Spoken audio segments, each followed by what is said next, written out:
New World Order Decision Time with NATURENETSCHOOL. Pictures used in this document are not of characters described in messages below them. Kindly bear with me in case of any inconvenience. Controversies, missing links, and casualties of school rituals, rules, regulations, and conflicts. School uniform outfits, controls, and conflicts. Youth are creative and industrious in their modes of dressing. They keenly take time to choose what to wear. They can have input in textile industry if well involved. Elegantly dressed in cotton jewels. While the youth are dynamic and explorative to expand their reasoning, many adults desire to retain status quo just as things were during their childhood. Dynamism in many youth are characterized by curiosity, creativity, and desire to look different. Conflicts in schools over dressing can be minimized if we view youth desire to be different in dressing holistically as an education venture. Self-designed home science uniform outfits. A disciplined child can wear any dress provided reasonable decency is observed and preserved. Global youth and creative arts. Modern youth are global. They interact worldwide through social media. They are not after olden ways of doing things as championed by adults. Origin of long trousers in Kenyan schools. After A levels were phased out in Kenya's education system, lower classes demanded long trousers. When parents and teachers hesitated to oblige, children rioted. The demand was later granted, but only after uncalled for damages of school properties running into millions. The wave of change that introduced long trousers in most secondary schools swept across the whole country. Starehe Boys Center trademark. Except for a few schools that chose to be unique, most schools introduced long trousers as part of boys' uniform outfits against the will of many parents and teachers. Hairstyle conflicts and remedies. Apart from the wave of change that swept over long trousers, cases of youth disagreeing with school authorities over other modes of dressing continued. Both uniform outfits and hairstyle have had history of controversies and disagreements in many schools. A wave of short hair later started, igniting collision with many Kenyan school girls.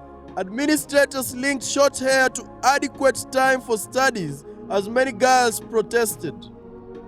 Rules were very strict in some schools, forcing girls to shave as others opted to transfer. Some disagreements reached education offices and even courts of law. Children are exposed to the wider world where cultures intermingle internationally through social media. Society that aspires to maintain status quo should gear up for more battles with new generations over dressing. Teachers understand child psychology better. This includes their challenges and demands than other professionals outside education sector. It is possible to avoid many commotions in schools with new generations that come and go. Focus more on decency and career development in all fields.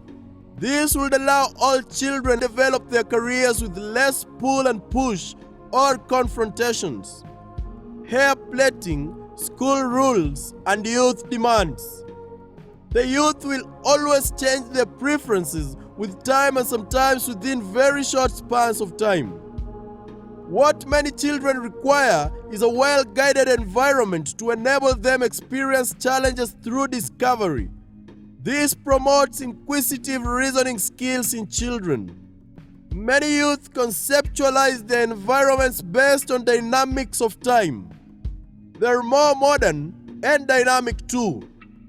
With the concept of fashion at play, Youth will always change their preferences with seasons.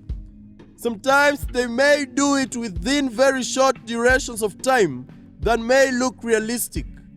Give them what they demanded yesterday, and tomorrow they may ask for the one they rejected the previous day. Adults should never get tired switching sides with youth demands. It is through experiments that children learn to appreciate what is good and reject what is bad in a world of advancing technology. After riots over long trousers, short trousers with several pockets emerged again. It remained a fashion for years, even though schools never allowed short trousers back. Going by changing climatic conditions worldwide, probably many children may prefer both long and short trousers in schools. Uniform is ideal for special occasions and not necessarily for days and nights as required by many school rules and regulations. Ties and sweaters as outfits. Let changes in climate and weather patterns dictate to children when to use a tie or a sweater and not rules and regulations. School uniforms should not be based on decency alone. Uniform does not have to be a universal code for all regions.